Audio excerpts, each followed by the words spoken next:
Mosito, ¿tú qué opinas de Baruch Spinoza? Estaba escuchando su teoría, me sacó de onda, donde mencionó que la crucifixión de Jesús fue un montaje para controlar a su pueblo. Einstein creía en el Dios de Spinoza, un Dios lleno de amor. Me quedé de A6, de A7 y de A8. ¿Has estado escuchando su teoría? En el que menciona que la crucifixión de Jesús fue un montaje para controlar a su pueblo. Bueno, pero primeramente hablemos de Spinoza. ¿Quién es? ¿Qué hace? A veces se ha considerado como es el filósofo que puso a temblar a Dios, puso a temblar a la religión y también a sus contemporáneos filósofos. El Baruch Spinoza era como un rockstar del pensamiento, solo que no tenía groupies. Nadie lo seguía. Baruch Spinoza, si estuviera en esta época, estaría canceladísimo. Canceladísimo. En aquella época, pues la verdad lo cancelaron. Pero en esta época todavía más. En primer lugar, recordemos que él nace en Ámsterdam, más o menos en el siglo XVII. Pero él era judío. Una familia judía es donde él desarrolla gran parte de su pensamiento. Pero fíjate hasta dónde llegó su filosofía, que lo excomulgaron de su comunidad a los 23 años de edad. Lo llamaron básicamente un hereje. Le dieron el título a Baruch Spinoza de un mendigo hereje.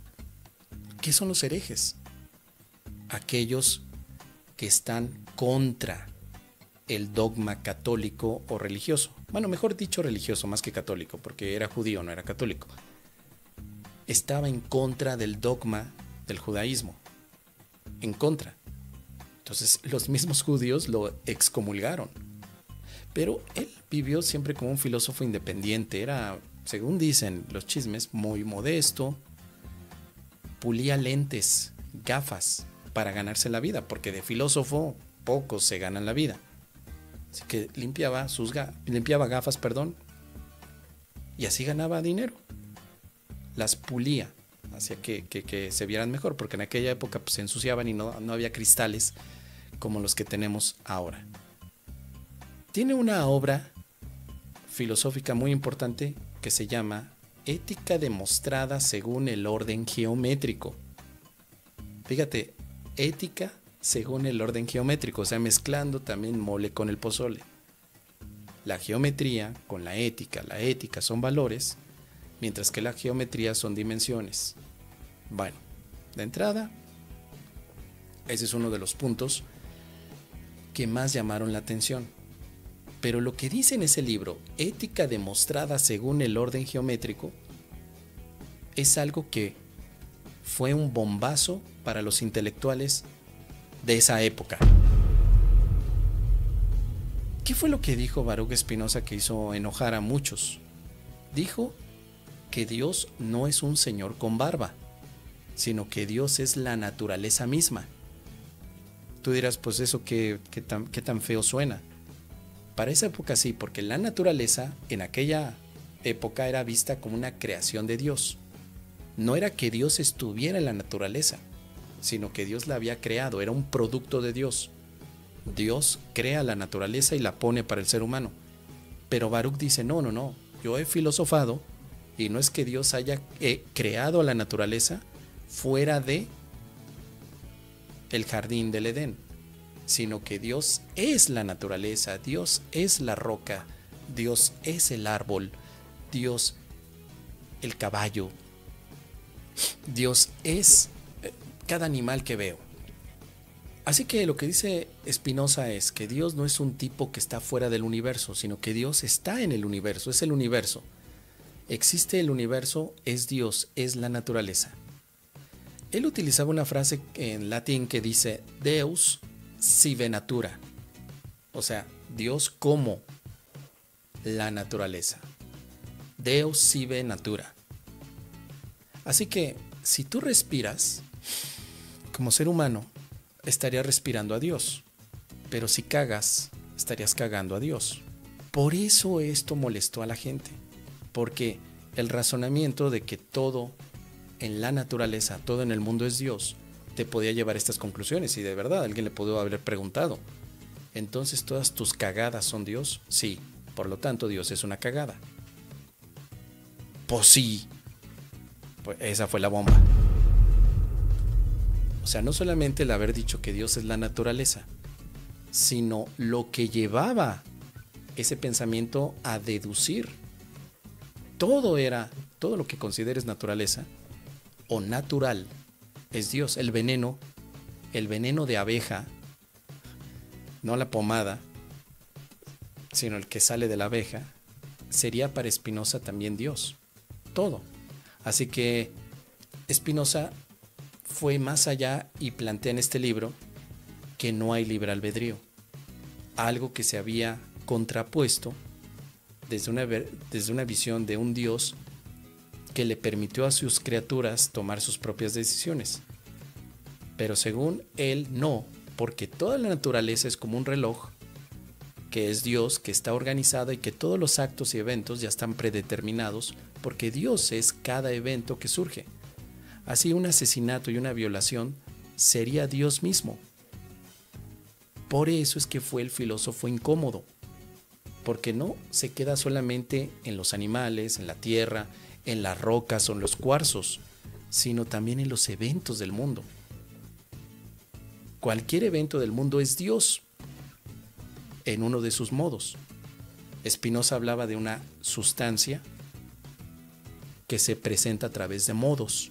Un árbol es el modo de la sustancia divina. Un cuarzo es un modo de la sustancia divina. Así que para Spinoza la libertad o el libre albedrío no era que tú hicieras lo que quieras, sino entender que hay un orden. En ese sentido se parecía mucho al pensamiento de los estoicos. Pero Spinoza da un paso y dice, sí, ese orden, pero es que tienes que conocer de dónde viene ese orden. Ese orden viene porque hay una sustancia que cubre todo. Pero esa sustancia es Dios.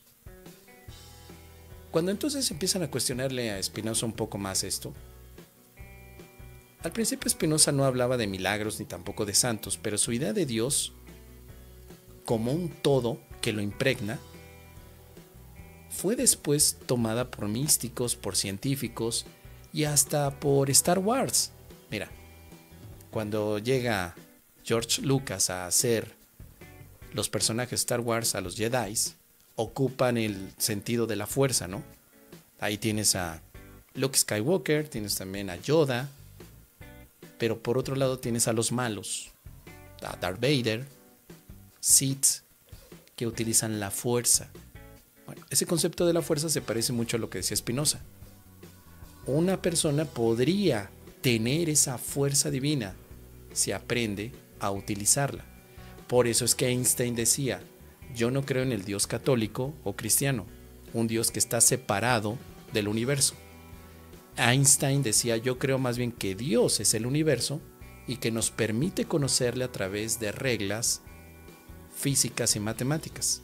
Hay que recordar que Albert Einstein era un físico muy creativo, pero bien cimentada con una expresión matemática. O sea, no era como muchos otros que nada más hablan diciendo es que hay un yo cuántico que según, o no era un Jacobo Greenberg, el Albert Einstein, que decía lo que se le venía a la mente, sino que Einstein lo sustentaba con matemáticas. Entonces Einstein decía, la naturaleza es el Dios en el que todos nos expresamos y la podemos entender con las matemáticas. Entonces le dijeron, pues demuéstralo.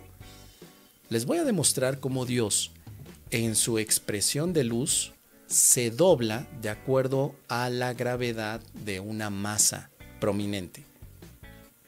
Demuéstralo, cabrón, demuéstralo, le dijeron a Einstein. Cálculos matemáticos, dijeron, dentro de poco vamos a tener una conjunción de planetas y vamos a poder ver un planeta que a simple vista no lo podemos ver porque se va a doblar la luz. O sea, Einstein llevó el pensamiento de Spinoza a términos matemáticos y manipulables. Hasta cierto punto, claro. Por eso, decir que tú crees en el Dios de Spinoza, estarías diciendo que tú crees que la naturaleza tiene un orden lógico y que todos los eventos no deberían de cuestionarse.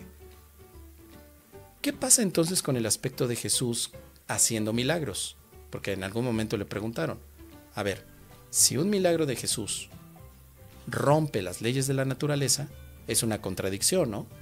Porque si Dios es la naturaleza, ¿por qué rompería sus propias reglas? Y entonces fue cuando Baruch suelta la siguiente bomba. No, no existen los milagros. Eso que hizo Jesús es algo natural. Natural. Con todo esto, querida Silvia, ¿dónde queda entonces la teoría que me estás diciendo? Al menos en su libro, en este libro que he citado, no hace ninguna referencia a que haya sido un montaje la crucifixión. Pues es lo de menos. Lo que importa es que su idea filosófica es de una explicación en el que la naturaleza literalmente es el creador. No hay un creador y una criatura, sino que solamente es un creador extendiéndose en diferentes modos. Y los eventos como la crucifixión quedarían perfectamente ahí como naturales. O sea, no habría cosas buenas ni malas. Precisamente, por eso tal vez su ética implica la aceptación sin categorías. Pasa porque así tiene que pasar, es parte del orden. No necesitaría en ningún momento Spinoza decir, no, es que ¿saben qué, chavos? ¿Qué creen? No, es que es un montaje eso. Por eso no lo excomulgaron. Lo excomulgaron por hacer este tipo de declaración, pero además porque parece congruente, muy congruente. No es una teoría, es una filosofía. Son diferentes. La teoría se utiliza más en aspectos de la ciencia. En los aspectos filosóficos no hay teorías. Se utilizan más bien postulados, posturas, corrientes filosóficas, pero no teorías. Entonces puede ser un chisme, querida Silvia, puede ser. Voy a investigar y te prometo que te digo. Dice, agradezco toda tu preparación, Mosito, esa inteligencia que puedes hacer lo que te da la gana, pero tú bien y de todos los que, de los más gracias, eres un hombre súper inteligente, gracias, querida Silvia. Pero no es tan complicado, podemos ir a Google, podemos ir a ChatGPT, queridos amigos, no se dejen apantallar. Solamente no hay que quedarnos con las últimas ideas que sacan en los videos. Últimamente hay muchos videos de Baruch Spinoza, se está poniendo de moda, como se pusieron el año pasado los estoicos. Pero no lo que dicen estos videos es la realidad. Muchos se inventan cosas para generar atención. Es importante leer la obra de Spinoza, también, mucho mejor que estar leyendo libros que te hablen acerca de con el poder de tu mente vas a traer dinero. Está mejor leer a Spinoza, pero leerlo, ir a la fuente, o por lo menos preguntarle a Google. Es que ya no sé, creo que ni siquiera a Google. Miren, ChatGPT por lo menos. O ya, mira, de jodido, Wikipedia. Ya. En el peor de los casos. Yo mucho de esto de Spinoza lo fui leyendo cada vez que iba a cagar. A hacer del 2. Hacer del 2.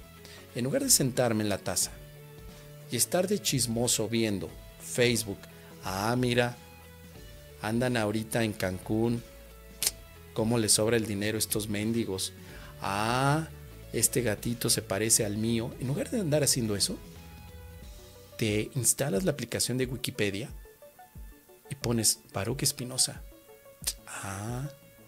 ¿Por qué decía esto? Mejor, ¿no? Mejor. Aprovecha los tiempos, porque obviamente todos vamos a decir, es que no tengo tiempo para leer. Pero ¿cuánto tiempo pierdes cuando cagas? Y no te estoy diciendo que no lo hagas. Por supuesto, es una función fisiológica primordial. Lo tenemos que hacer. Pero tanto como que no tenemos tiempo, no. Séneca decía muy bien esto.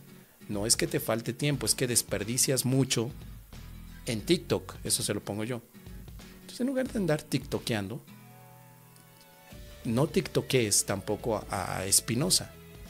Por lo menos, pásate por la Wikipedia. Ya es el peor de los casos, pero es por lo menos. Y fíjate qué está haciendo o qué se escribió de Spinoza. Si puedes leer su libro, pues mucho mejor. Así que para concluir, querida amiga, Esa es mi opinión de Spinoza, un grande de los filósofos. Muy pronto vamos a estudiarlo también en el proyecto que tengo que se llama Divagaciones Filosóficas en mi canal Perceptalia. Muy pronto vamos a empezar a estudiar ese libro de ética, ética con geometría de Spinoza, donde hace este tipo de declaraciones. Así que quédate al pendiente porque pronto les aviso para que empecemos con el primer capítulo. Ahí está.